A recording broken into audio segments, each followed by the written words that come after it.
खरं तर मला अजून एक सिच्युएशन आठवते. विद्यार्थ्याचं जे सीईटीचं जे पर्सेंटाईल होतं ना, ते थोडंफार कमीच होतं. कॅपराऊंड थ्रू एक कॉलेज पण मिळालं होतं, ब्रँच पण होती ठीकठाक, परंतु कॉलेज होतं ना खूप लो होतं. विद्यार्थ्याने आणि पालकांनी त्याच्या डिसाईड केलं की आपण स्पॉट राऊंडला पण ट्राय करू. स्पॉटला चांगल्या कॉलेजेसचे अटेंड केलेत, परंतु सीईटीचं पर्सेंटाईल कमी असल्यामुळे म्हणावं तितकी चांगली ब्रँच कॉलेजेसमध्ये मिळत नव्हती.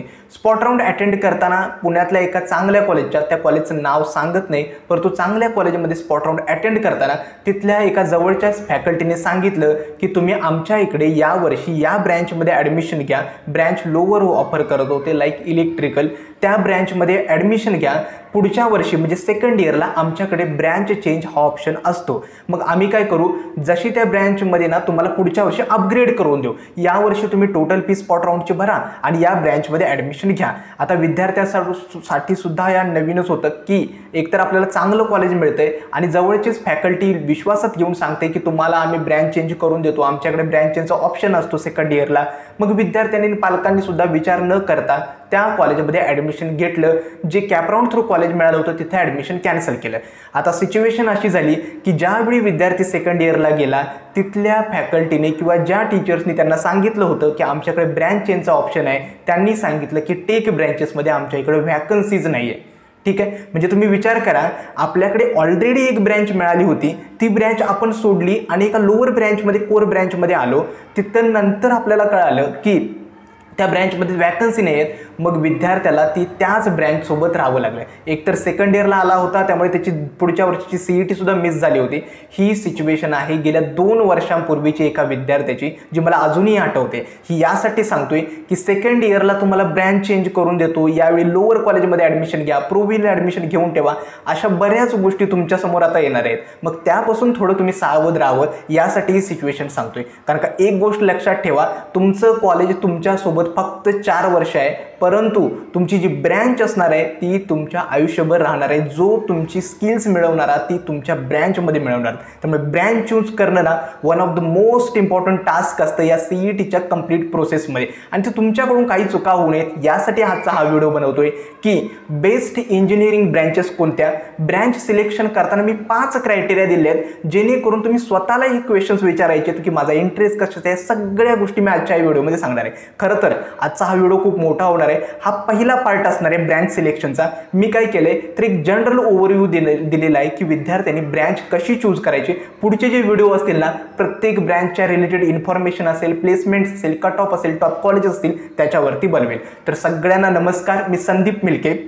आजपासून म्हणजे आत्तापासून मी ब्रँच रिलेटेड पण व्हिडिओ स्टार्ट करतोय. Branch selection one of the most important video आहे. कारण का आपण काय करतो, जनरली कॉलेजेसचे रेकॉर्ड्स बघतो. लाईक एखाद्या कॉलेजचा नॅक A+ ग्रेड मिळाले, NBA रँकिंग टॉपचं मिळतंय किंवा त्याला NIRF रँकिंग चांगला आहे, या गोष्टी आपण बनतो. मी प्रत्येक व्हिडिओमध्ये सांगतो ही जी रँकिंग्स आहेत ना कॉलेजेसची, वेगवेगळ्या संस्थांकडून दिलेले आहेत किंवा अप्रुव्हल्स आहेत, जास्त थोडे पैसे दिलेत ना त्या कमिटीला जी व्हिजिट करायला येते कॉलेज, ते तुम्हाला A+ ग्रेड आरामात देऊन जातात. ठीक आहे, त्यामुळे या ग्रेड्स वगैरे आहेत ना त्याला 0 व्हॅल्यू आहे. एक इम्पॉर्टंट गोष्ट काय, व्हिडिओला सुरुवात करण्याआधी व्हॉट्सअप ग्रुप डिस्क्रिप्शन बॉक्समध्ये दिलेला आहे, त्याला नक्की जॉईन करा. कारण का सगळे अपडेट्स त्यावरती येत असतात. आणि दुसरी, चॅनलला नक्की सबस्क्राईब करा, कारण का तुमचं ॲडमिशन होईपर्यंत पूर्ण कंटेंट या चॅनलवरती अपलोड होणार आहे, जेणेकरून तुमच्या काउन्सिलिंग प्रोसेसमध्ये काहीही तुम्हाला प्रॉब्लेम येणार नाहीत. सगळे डाऊट्स मी या चॅनलवरती क्लिअर करणे. तर सुरुवात करूया आजच्या नवीन व्हिडिओला.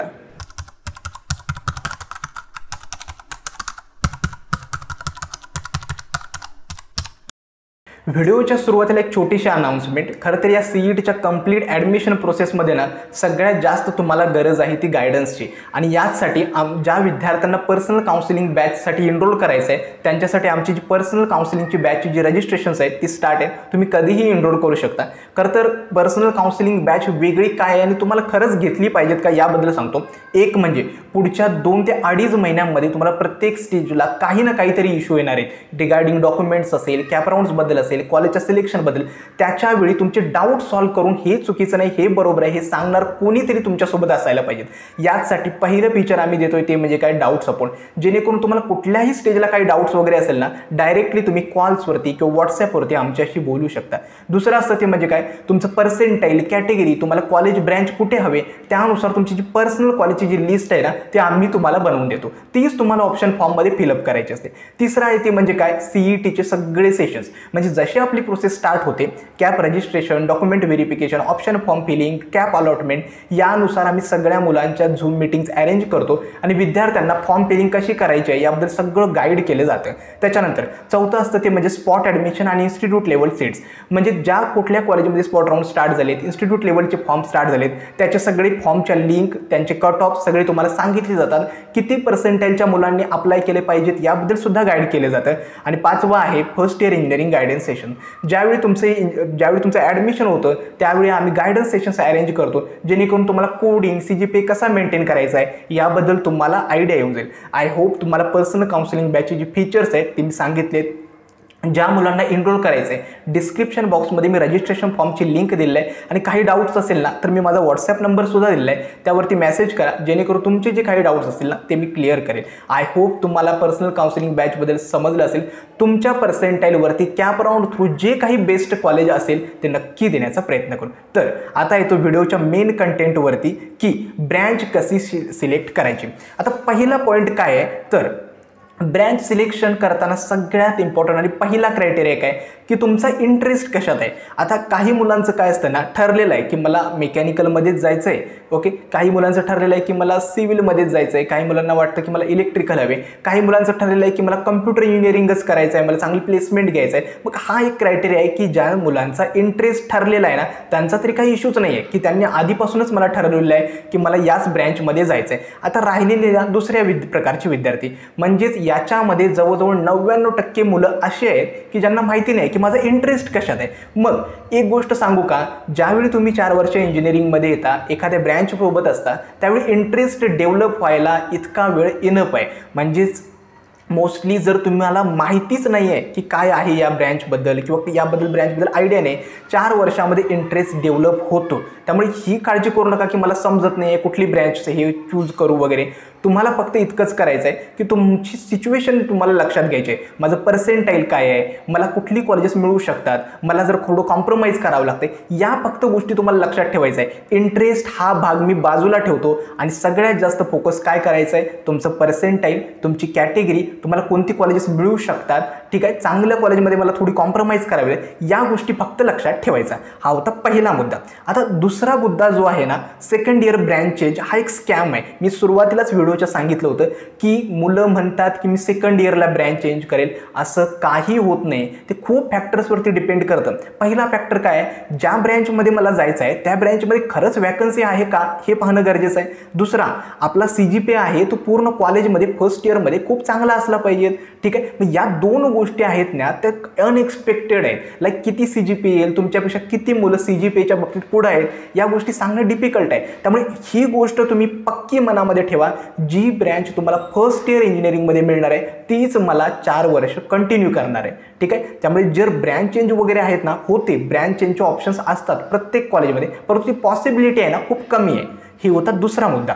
आता तिसरा आणि इम्पॉर्टंट पॉईंट म्हणजे काय तर ब्रँचेसची थोडक्यात मी ओळख करून देतो. आता मी जो तिसरा पॉईंट एक्सप्लेन करतोय तो मी थोडक्यात एक्सप्लेन करतोय. प्रत्येक ब्रँचबद्दल मी डिटेल्डमध्ये एक सेपरेट व्हिडिओ बनवेल, कारण का त्याच्यासाठी खूप वेगळे व्हिडिओज बनवणार आहे, ठीक आहे. फक्त तुम्हाला जनरल ओव्हरव्ह्यू देतो की ब्रँचेस कशा प्रकारच्या असतात आणि कॅटेगरी कुठे कुठे असते, या ब्रँचमध्ये काय असतं. तर मी काय केलंय तर ब्रँचेसला टेक, कोर आणि ऑदर्समध्ये डिवाइड केले. मग पहिली कॅटेगरी काय आहे, ज्या आपल्या टेक ब्रँचेस आहेत त्याच्याबद्दल. आता टेक ब्रँचेसला ना सगळ्यात जास्त हाय डिमांड आहे सध्या तरी बाजारामध्ये. का, कारण का प्लेसमेंट खूप लवकर भेटतात. मोस्ट ऑफ दी कंपनी ज्या कॉलेजला व्हिजिट करतात त्या टेक ब्रँचेसलाच अलाव करतात प्लेसमेंटसाठी. मग टेक ब्रँचेसमध्ये पण भरपूर प्रकार आहेत. पहिला आहे ते म्हणजे काय, कम्प्युटर रिलेटेड ब्रँचेस. मग त्याच्यामध्ये तुमचं कम्प्युटर इंजिनिअरिंग येतं, कम्प्युटर सायन्स अँड इंजिनिअरिंग येतं. काही कॉलेजमध्ये फक्त कम्प्युटरच आहे. उदाहरणार्थ सांगतो की CS, CE आणि CSE या तिन्हींच्या ब्रँचेसमध्ये काही फरक नाही, फक्त नावं वेगळे असतात, ठीक आहे. दुसरे असते IT, इन्फॉर्मेशन टेक्नॉलॉजी, ठीक आहे. तिसरं असतं ते म्हणजे काय, AI रिलेटेड ब्रँचेस. आता AI रिलेटेड ब्रँचेस कोणते आहेत, मग त्याच्यामध्ये पण भरपूर प्रकार आहेत. AI/ML आहे, AIDS आहे, सायबर सिक्युरिटी आहे, IoT आहे, ब्लॉकचेन टेक्नॉलॉजी आहे, त्यानंतर सॉफ्टवेअर इंजिनिअरिंग आहे. परंतु आणि काही कॉलेजेसमध्ये कसं असतं तर मोस्टली VITमध्ये त्यांनी काय केलं आहे, computer science and engineering with AI ठेवले किंवा computer science and engineering with AIDS आहेत. या सगळ्या ज्या ब्रँचेस आहेत ना टेक ब्रँचेस आहेत.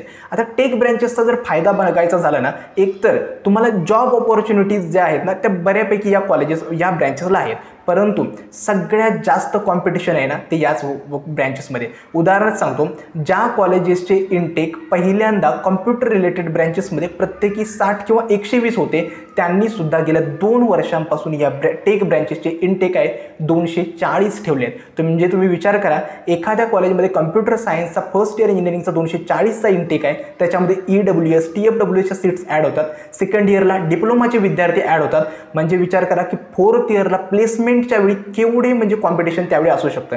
मात्र एक पॉझिटिव्ह गोष्ट आहे, 4 वर्ष चांगला CGPA मेंटेन केला, चांगले टेक्नॉलॉजी बेस्ड स्किल्स ॲक्वायर केले, तुमचा DSA तुमची कॉम्पिटेटिव्ह प्रोग्रामिंग तुमचे डेव्हलपमेंट जर स्ट्रॉंग असेल तर प्लेसमेंट मिळवणं याच्यामध्ये पण बऱ्यापैकी ऑपॉर्च्युनिटीज आहेत. ठीक आहे, ही होती पहिली कॅटेगरी. दुसरी कॅटेगरी मी काय केले तर सेमी कोर ठेवले. आता या ज्या सेमी कोर ब्रँचेस आहेत ना याच्यामध्ये कुठल्या येतात तर एक आपले आहे इलेक्ट्रॉनिक्स अँड टेलिकम्युनिकेशन, दुसरी आहे इलेक्ट्रॉनिक्स अँड कम्युनिकेशन इंजिनिअरिंग, तिसरी आहे इलेक्ट्रॉनिक्स प्लस कॉम्प्युटर इंजिनिअरिंग. याचं काय होतं तर जवळजवळ 25% सिलेबस जो आहे ना तो असतो आपला कोडिंग रिलेटेड, आणि दुसरा असतो तो म्हणजे काय तर पूर्ण हार्डवेअरचा पार्ट. मग तुमचा सेमी कंडक्टर्स असेल, त्यानंतर वेगवेगळे जे काही सेमी कंडक्टर रिलेटेड टेक्नॉलॉजी आहे ना ती सगळी इलेक्ट्रॉनिक्सची त्यामध्ये भरली आहे. आता याला सेमी कोर यासाठी बोलतोय की या कॉलेजमध्ये या ब्रँचेसमध्ये आपल्याला कोडिंग सुद्धा करावं लागतं. फक्त इश्यू काय आहे, या ब्रँचेस घेण्याबद्दल जर चांगले कॉलेज मिळत असेल तर ब्रँच कॉम्प्रोमाइज करायला काही हरकत नाही आहे. त्यासोबत तुम्हाला फक्त एक तुम्हाला ड्रॉबॅक काय आहे तर व्यवस्थित तुम्हाला हार्डवेअरचे पण सब्जेक्ट अभ्यास करायचा आहे, त्याच्यासोबत तुम्हाला कोडिंग पण मॅनेज करायचं आहे. आता ज्या कंपनीज CS आणि IT या ब्रँचेससाठी प्लेसमेंटसाठी येतात त्या कंपनीज जास्त करून ENTCच्या मुलांना पण अलाउ करतात, काही कंपनीज मात्र करत नाहीत. ठीक आहे, आता तिसरी कॅटेगरी आहे म्हणजे काय कोर किंवा नॉन टेक ब्रँचेस. मग याच्यामध्ये ना 2 प्रकार आहेत. पहिल्या आपल्या कम्प्लिटली कोर ब्रँचेस ज्या इलेक्ट्रिकल आहे, मेकॅनिकल आहे, सिव्हिल आहे, आणि त्याच्यानंतर ना सपोर्टिंग ब्रँचेस आहेत. उदाहरणार्थ आहे इन्स्ट्रुमेंटेशन अँड कंट्रोल इंजिनिअरिंग आहे, मॅन्युफॅक्चरिंग इंजिनिअरिंग आहे, मेकॅट्रॉनिक्स आहे, प्रोडक्शन आहे, रोबोटिक्स अँड ऑटोमेशन आहे, टेक्स्टाईल आहे, बायोमेडिकल आहे, प्रिंटिंग आहे, मेटलर्जी आहे. या सगळ्या आहेत ना या आहेत कोर ब्रँचेस. आता कोर ब्रँचेसमध्ये एकतर ड्रॉबॅक काय आणि फायदे काय. एकतर या ब्रँचेसचा इश्यू काय तर गेल्या या कोरोनाच्या पिरियडपासून ना या ब्रँचेसची जी म्हणजे सप्लाय आहे ओके आणि डिमांड आहे खूप, म्हणजे सप्लाय जास्तच आहे परंतु डिमांड कमी झाली. लाईक सगळ्या मुलांच्या ज्या प्लेसमेंट्स आहेत ना ज्या कॉलेजेसमध्ये कंपनीज येतात ते बहुतांश करून काय होतात तर टेक ब्रँचेससाठीच येतात. मग या ब्रँचेसमध्ये घेण्याबद्दल काही इश्यू नाही आहे, फक्त जे स्टार्टिंग पॅकेजेस असतात ती कमी असतात ओके. कंपनीज कॉलेजला व्हिजिट करणारे आहेत ना त्या कमी येतात. आणि इश्यू काय आहे तर या ब्रँचेसचा सिलेबस आहे ना कम्पॅरेटिव्हली थोडा अवघड आहे. ठीक आहे, हे आहे कोर ब्रँचेस. आता एखाद्या विद्यार्थ्याला जर चांगलं कॉलेज मिळत असेल कोर ब्रँचेसला तर घ्यायला काही हरकत नाही, मात्र या गोष्टीची तयारी करून ठेवा की जर मला कोर ब्रँच मिळाली तर ती घ्यायची तयारी आहे का, मी सिलेबस वगैरे कंप्लीट करू शकतो का, या गोष्टींची तयारी करून ठेवा. हे सगळ्यात जास्त गरजेचं आहे. कोर ब्रँचेस सुद्धा काही वाईट नाही, सगळ्या ब्रँचेस चांगल्याच आहेत. फक्त काय इश्यू होतो तर सध्या करंट मार्केटमध्ये जी डिमांड आहे ना कोर ब्रँचेसची थोडीफार कमी झाली आहे. त्यामुळे मोस्ट ऑफ दी मुलं जी कोर ब्रँचेस वगैरे घेतात ना ती परत गव्हर्नमेंट एक्झाम्स असेल ओके, त्यानंतर ज्या काही सिव्हिल सर्व्हिसेसच्या एक्झाम्स असतील त्याच्यासाठी प्रिपेअर करायचं. आय होप तुम्हाला ब्रँचेसबद्दल थोडक्यात जी माहिती आहे ना ती मी सांगितली. याच्याबद्दल एक सेपरेट आणि डिटेल्ड व्हिडिओ मी नक्की बनवतो. आता ब्रँच सिलेक्ट करताना 3 क्रायटेरिया मी लक्षात ठेवलेत. आता काही विद्यार्थ्यांचं काय असतं तर क्रायटेरिया असतो लाईक ना काही मुलांना काय हवं असतं तर मला 4 वर्षांचं प्लेसमेंट हवं आहे, एखादं चांगले जॉब ऑफर हवे. दुसरं आहे ती म्हणजे काय काही मुलांना वाटतं की नाही मी 4th इयर नंतर हायर स्टडीज जाणार आहे. ठीक आहे, आणि तिसरं असतं काही मुलांना वाटतं की मी 4th इयर नंतर गव्हर्नमेंट एक्झामची प्रिपरेशन करणार आहे. मग तुम्हाला काय करायचं आहे तर तुमची कॅटेगरी काय आहे. आता मुलांना ना एक सांगतो की जास्त करून मुलांची अपॉर्च्युनिटी म्हणजे इंजिनिअरिंग ज्यावेळी आपण 4 वर्ष करतो सगळ्या मुलांची इच्छा काय असते माहिती आहे की आपल्या 4 वर्षानंतर आपल्या हातामध्ये एक चांगली जॉबची ऑफर असावी. ठीक आहे, आणि हेच मेन एम असतं सगळ्या इंजिनिअरिंग करणाऱ्या मुलांचं. त्यामुळे प्लेसमेंटसाठी तयारी करणारा सल्ला तर पॉसिबिलिटी काय तर जर या मुलांना प्लेसमेंट हवे त्यांनी शक्य करून ज्या टेक ब्रँचेस आहेत ज्या मी सांगितले CS रिलेटेड ब्रँचेस त्याच्यासाठी तुम्ही ट्राय करा. दुसरं जर तुम्ही हायर स्टडीजसाठी प्रिपेअर करत असाल गेट किंवा JRK त्यावेळी तुम्ही कुठलीही ब्रँच घेऊ शकता, मग कोर्ससुद्धा घेऊ शकता किंवा टेकसुद्धा ब्रँच घेऊ शकता. मात्र तुम्ही जर हायर स्टडीज जाणार असाल फक्त तुम्हाला स्ट्रॉंग अकॅडमिक्सवरती फोकस करावं लागतं. तिसरं आहे ते म्हणजे काय गव्हर्नमेंट एक्झाम. आता गव्हर्नमेंट एक्झाम्समध्ये तुमची MPSC येत असेल, UPSC येत असेल, SSC येत असेल, काही मुलं वगैरे म्हणजे आर्मी भरती वगैरे याच्यासाठी सुद्धा ट्राय करत असतात. लाईक त्या आर्मीमध्ये सुद्धा वेगवेगळ्या पोस्ट असतात ज्या इंजिनिअरिंग थ्रू भरल्या जातात. मग अशा सिच्युएशनमध्ये तुम्हाला ट्राय करा की तुम्हाला ज्या कोर ब्रँचेस आहेत लाईक तुमच्या मेकॅनिकल, इलेक्ट्रिकल, सिव्हिल याचा खूप जास्त फायदा गव्हर्नमेंट एक्झाम्समध्ये होतो. आय होप तुम्हाला समजलं असेल. त्यामुळे तुम्हाला ठरवायचं आहे, जर तुम्हाला प्लेसमेंट घ्यायचं असेल तर तुम्ही टेक ब्रँचेसला प्रायोरिटी द्या. जर तुम्ही हायर स्टडीजसाठी ट्राय करत असाल तर कोणतीही ब्रँच घेऊ शकता. आणि जर गव्हर्नमेंट एक्झामसाठी प्रिपेअर करत असाल तर शक्य असेल तर कोर ब्रँचेसला फोकस करा. माझं सजेशन हेच असेल की ट्राय करा की प्लेसमेंट ओरिएंटेड ब्रँचेसकडे कसं ऑप्ट होत आहे. आता कट ऑफची रियालिटी हा एक महत्त्वाचा मुद्दा आहे. आता मुलांना काय वाटतं की मला आता 70 मार्क्स आहेत, पर्सेंटाईल ॲप्रॉक्सिमेटली 75 किंवा 80 पर्सेंटाईल येईल आणि मला पुण्यातल्या चांगल्या कॉलेजमध्ये ना टेक ब्रँच हवे. आता 2 वर्षांपूर्वीची सिच्युएशन होती ना ती अशी होती की पुण्यामधल्या जी Tier 3ची जी कॉलेजेस आहेत त्यांचे कट ऑफ ॲप्रॉक्सिमेटली 75 ते 80 पर्सेंटाईलच्या दरम्यान कम्प्युटर रिलेटेड ब्रँचेससाठी होते. मात्र गेल्या 2 वर्षांपासून ना सिच्युएशन बदलली आहे. म्हणजे आता माझं हे काउन्सिलिंग करण्याचं 4थं वर्ष आहे. मी 4 वर्षांपासून ऑब्झर्व करतोय, गेल्या 2 वर्षांपासून ना कम्प्युटर रिलेटेड ब्रँचेस आहेत ना, मग ते भले लोकल कॉलेज का असे ना सगळ्यांचे कट ऑफ पुण्यामध्ये तरी 90+ पर्सेंटाईल होऊन बसलेत. आणि असं होतं काय, गल्लोगल्ली इतकी कॉलेजेस झाले त्या पुण्यामध्ये की सगळ्या मुलांना काय वाटतं की मला पुण्यामध्येच यायचं आहे आणि टेक ब्रँचेस करायचे. परंतु बाळांनो जी लोअर कॉलेजेस आहेत ना पुण्यातल्या सिच्युएशन खूप वाईट आहे. ठीक आहे, म्हणजे लिटरली कंपनीज सुद्धा व्हिजिट करत नाहीत. हाताच्या बोटांवरती मोजण्या इतक्या कंपनीज येतात आणि कॉलेजचा इनटेक आहे ना तो भरमसाठ आहे. मग या गोष्टी खूप ऑब्झर्व करणं गरजेचं आहे. कारण का तुम्ही विचार करा, महाराष्ट्राच्या कानाकोपऱ्यातून किंवा खूप लांबून तुम्ही पुण्यामध्ये शिकायला येत आहे. तुमच्या कॉलेजची फीस, तुमच्या राहण्याचा खर्च, तुमच्या जेवणाचा खर्च, तुमचे हॉस्टेल्स, बाकी काही जे तुमचे लॅपटॉप्स वगैरे असेल या सगळ्यांचा जो पैशांचा जो खर्च आहे तो तुमच्या पेरेंट्सला करावा लागेल. म्हणजे आपण 4 वर्षे इतकी इन्व्हेस्टमेंट करतोय इंजिनिअरिंगच्या डिग्रीसाठी आणि त्यानंतर आपल्या हातामध्ये जर कॉलेजकडून काहीच मिळत नसेल तर मग अशा सिच्युएशनचा डिसिजन तुम्हाला घ्यायचा आहे. उगाचच पुण्यामध्ये येऊन लोअर कॉलेजमध्ये ॲडमिशन घेण्यापेक्षा तुमच्या जवळच्या तुमच्या जिल्ह्यामधल्या चांगल्या कॉलेजमध्ये कम्प्युटर रिलेटेड ब्रँच जर भेटत असेल नक्की ट्राय करा. फक्त या कट ऑफबद्दल सांगतो की उगाचच सगळ्या मुलांना एकाच ठिकाणी यायचं आहे पुण्यामध्ये, मुंबईमध्ये, त्यामुळे हे कट ऑफ वाढलेत. नाही तर त्या कॉलेजेसची तेवढी म्हणजे काय बोलतात की पात्रता पण नाही आहे की तेवढे कट ऑफ त्यांचे असावे. लिटरली इतकी वाईट सिच्युएशन आहे. आत्ता 2-3 दिवसांपूर्वीची गोष्ट आहे, पुण्यामधल्याच एका कॉलेजेसमध्ये लिटरली एका प्रोफेसरला अटक केली की त्यांनी रात्री पुन्हा एकदा म्हणजे ज्यावेळी एक्झाम तुमची होते ना युनिव्हर्सिटीची त्याच्यानंतर ते पुन्हा रात्री विद्यार्थ्यांकडून पैसे घेऊन त्यांना पेपर परत लिहायला देत होते. ही कॉलेजचं नाव तर रिव्हील करत नाही, परंतु अशी सिच्युएशन सुद्धा आहे. मग अशा कॉलेजमध्ये तुम्ही खरंच येणार आहात का? आणि त्या कॉलेजचा कट ऑफ बघाल तर नाही म्हटलं तर 85 to 90च्या दरम्यान आहे. ठीक आहे, आपण एवढं CETला मेहनत करतो ते फक्त चांगलं कॉलेज मिळावं यासाठी. ही गोष्ट तुमच्या लक्षात राहू द्या. कट ऑफबद्दल तुम्ही स्वतः रिसर्च करा की कॉलेजेसचे कट ऑफ काय आहेत, CETची ऑफिशियल PDF रेफर करा. हा होता 5वा मुद्दा. 6वा आणि इम्पॉर्टंट पॉईंट म्हणजे काय की 2 सिच्युएशन आहेत ज्या तुमच्यासमोर येणार आहेत. पहिली सिच्युएशन काय, एक चांगलं कॉलेज मिळतंय परंतु लोअर ब्रँच मिळते. म्हणजे चांगल्या कॉलेजमध्ये समजा मला ENTC मिळते. आणि दुसरी सिच्युएशन आहे काय, त्याच्यापेक्षा खालचं कॉलेज मिळते 2 ते 3 स्टेजने, मात्र तिथं मला कम्प्युटर इंजिनिअरिंग मिळते. मग आपण करायचं काय?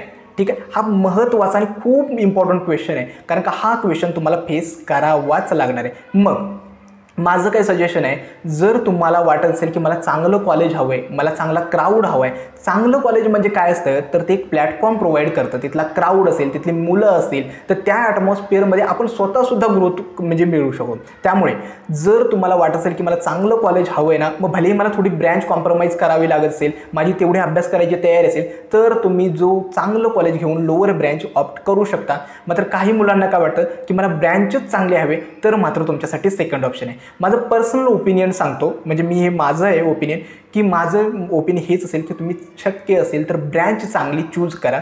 कॉलेजचा टॅग मॅटर करतो का, म्हणजे मी स्वतः PICTला आहे त्यामुळे सांगतो टॅग इतका मॅटर करत नाही. कारण का मी कित्येक मुलं बघतोय COEPला वगैरे COEP कॉलेज चांगलं आहे म्हणून लोअर ब्रँच घेतात, परंतु 4 वर्षानंतर गव्हर्नमेंट एक्झामच्या प्रिपरेशनसाठी MBA CAT वगैरे यांच्या प्रिपरेशनसाठी लागलेले. मग तुम्ही विचार करा, फक्त चांगलं कॉलेज आहे किंवा टॉपचं कॉलेज आहे किंवा मला टॅग मिळला आहे, माझा मुलगा COEPमध्ये शिकतोय, या गोष्टीसाठी तुम्ही ब्रँच कॉम्प्रोमाइज करणं हे नॉट वर्थ आहे. ओके, आय होप तुम्हाला ही गोष्ट समजली असेल.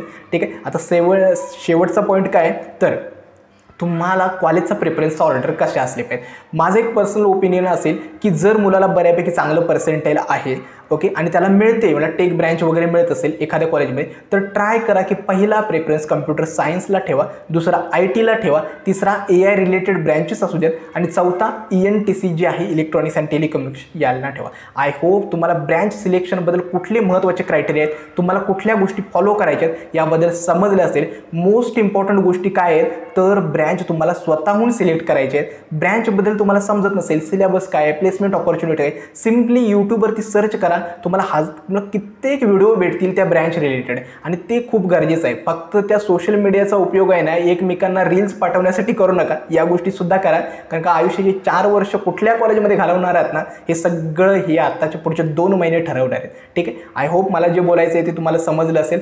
शेवटी एंडिंगला अजून एक इम्पॉर्टंट गोष्ट म्हणजे काय, ज्या मुलांना पर्सनल काउन्सिलिंग बॅचमध्ये एनरोल करायचं आहे ना डिस्क्रिप्शन बॉक्समध्ये लिंक देतोय, नक्की जॉईन व्हा. बाकी ठिकाणासारखं हे सांगणार नाही की तुमचं पर्सेंटाईल कमी आहे त्याच्यामुळे तुम्हाला टॉप कॉलेजमध्ये ॲडमिशन देऊ, काळजी करू नका वगैरे वगैरे. तुमच्या पर्सेंटाईलला, तुमच्या कॅटेगरीला आणि तुमच्या रिक्वायरमेंटनुसार जे काही बेस्ट कॉलेज मिळत असेल CETच्या कॅप थ्रू ते देण्याचा नक्की प्रयत्न करू. आजचा हा व्हिडिओ मी येथेच थांबवतो. धन्यवाद.